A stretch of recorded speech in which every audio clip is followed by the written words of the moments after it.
Magandang araw po, mga kababayan. Alam nyo ba na may simpleng paraan para mapababa ang ating blood pressure at heart rate sa loob lamang ng 2 minuto? Oo, posible po ito. Sa video na ito, ituturo ko sa inyo ang isang mabilis at epektibong paraan para ma-relax ang ating katawan at mapanatili ang ating kalusugan. Kaya, kung ikaw o ang kakilala mo ay may problema sa high blood, siguraduhin tapusin ang video na ito.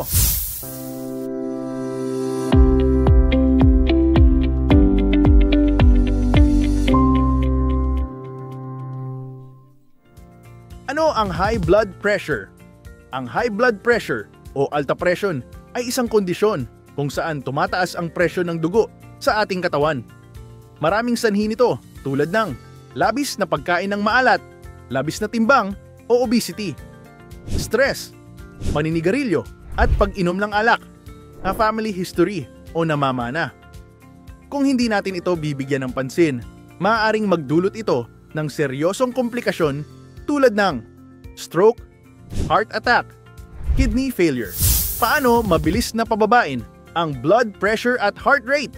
Ngayon, ituturo ko sa inyo ang isang simpleng deep breathing exercise na makakatulong para mapababa ang inyong blood pressure at heart rate sa loob lamang ng 2 minuto. Una, umupo ng relax. Hanap ng tahimik na lugar. Pwede ring humiga kung mas komportable. Pangalawa, i-relax ang balikat at katawan. Bitawan ang anumang tensyon at ipikit ang mata kung gusto mo. Pangatlo, hinga ng malalim. Dahan-daang huminga sa ilong o bibig. Bilangin hanggang 4. Pang-4, dahan-dahang mag-exhale. Ilabas ang hangin sa ilong o bibig. Bilangin hanggang 4 o 6. Pang-5, ulitin ng ilang beses. Gawin ito ng 2 hanggang 5 minuto hanggang sa maramdaman ang ginhawa. Bakit epektibo ang paraang ito?